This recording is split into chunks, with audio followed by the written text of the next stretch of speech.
விக்னேஷ் சிவன் மழுப்புறாரா என்ன அப்படின்றத பத்தி தான் இந்த வீடியோவில் நம்ம தெளிவா பார்க்க போறோம்.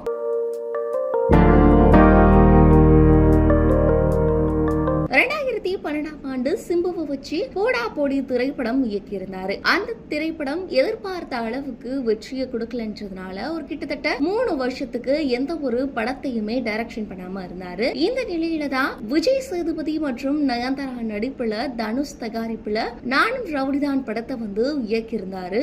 அது எதிர்பார்த்த அளவுக்கு வெற்றியும் கொடுத்தது. அது மட்டும் இல்லாம அந்த திரைப்படம் மூலியமா அவருடைய சினிமா கேரியர் மட்டும் கிடையாது, அவருடைய வாழ்க்கையுமே அடுத்த ஒரு கட்டத்திற்கு எடுத்துட்டு போயிருக்கு அப்படின்னே சொல்லலாம். ஏன் அப்படின்னா அந்த திரைப்படத்திற்கு அப்புறமா நடிகை நயன்தாராவை காதலிச்சு திருமணம் செஞ்சிருந்தாரு. அந்த திருமணத்திற்கு பிறகு இப்போ அவங்களுக்கு 2 குழந்தைகளும் இருக்கு. ஸோ அடுத்தடுத்து அவர் முன்னணி இயக்குனர்கள்ல ஒருவராய் இப்ப திகழ்ந்துட்டு இருக்காரு அப்படின்னே சொல்லலாம்.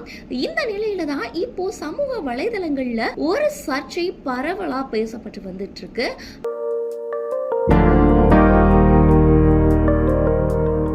அது என்ன அப்படின்னு பார்க்கும்போது இப்போ விக்னேஷ் சிவன் பிரதீப் ரங்கநாதனை ஹீரோவா வச்சு எல்லைக்கேன்ற மூவியை டைரக்ட் பண்ணிட்டு இருக்காரு.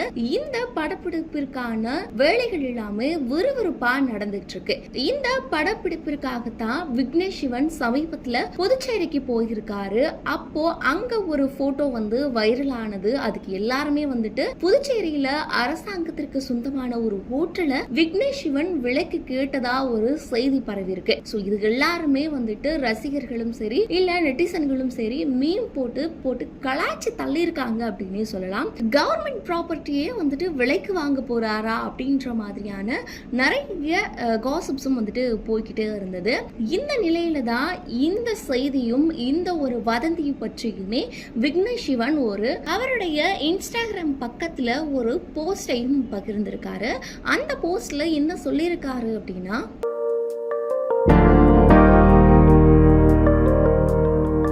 என்ன பத்தி சமீபத்துல தீயா பரவிட்டு இருக்க ஒரு விஷயம், அது முழுக்க முழுக்க வதந்தி, உண்மைக்கு புறம்பானது அப்படின்னு சொல்லியிருக்காரு. அது மட்டும் இல்லாம நான் முழுக்க புதுச்சேரிக்கு ஷூட்டிங் சம்பந்தமா தான் போனேன் அப்படின்னும், புதுச்சேரி ஏர்போர்ட்ல நான் இயக்கிட்டு வர எல்லைக்கே படத்திற்கான படப்பிடிப்பை நடத்துறதுக்கு அனுமதி கோரிதான் புதுச்சேரி சென்றிருந்தேன் அப்படின்னு சொல்லியிருந்தாரு. மேலும் அங்க ஒரு மரியாதை நிமித்தம் காரணமாகவும், அது மட்டும் இல்லாம அவங்களுடைய படத்திற்கான ஷூட்டிங்கான ஒரு அனுமதியை வாங்குறதுக்காகவும் தான் புதுச்சேரி முதலமைச்சரையும் சுற்றுலாத்துறை அமைச்சரையும் சந்தித்தேன் அப்படின்னு சொல்லியிருந்தாரு. இதுல முக்கியமா பார்க்கக்கூடிய ஒரு விஷயம் என்ன அப்படின்னா, இப்போ என்னோட லோக்கல் மேனேஜர் ஒருவர் அவருக்கான ஒரு சில விஷயங்களை பற்றி விசாரிச்சிட்டு இருந்தாரு. அது தவறுதலா என்னோட தொடர்பு படுத்தி வதந்திகள் பரப்பப்பட்டிருக்கு அப்படின்னு சொல்லியிருக்காரு. இது தொடர்பான மீம்ஸ் எல்லாத்தையுமே நான் பார்த்து ரொம்ப ரசிச்சேன், எனக்கு சிரிப்பா இருந்தது அப்படின்ற மாதிரியும் அவர் தெரிவிச்சிருக்காரு.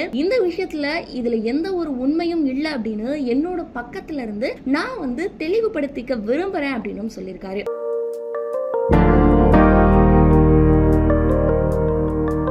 இவர் வெளியிட்ட இந்த போஸ்டுக்குமே நெட்டிசன்கள் என்ன சொல்லியிருக்காருன்னா, நீங்க நல்லா மழுப்புறீங்க, இல்ல நீங்க கேட்ட விஷயம் எல்லாருக்கும் தெரிஞ்சிருச்சு அப்படின்னு இப்போ உடனே மழுப்ப ஆரம்பிக்கிறீங்க அப்படின்ற மாதிரியான ஒரு சில கருத்துக்களுமே இப்போ பரவிட்டு இருக்கு. சோ இத பத்தி நீங்க என்ன நினைக்கிறீங்க அப்படின்றத பத்தியும் கமெண்ட் பண்ணுங்க.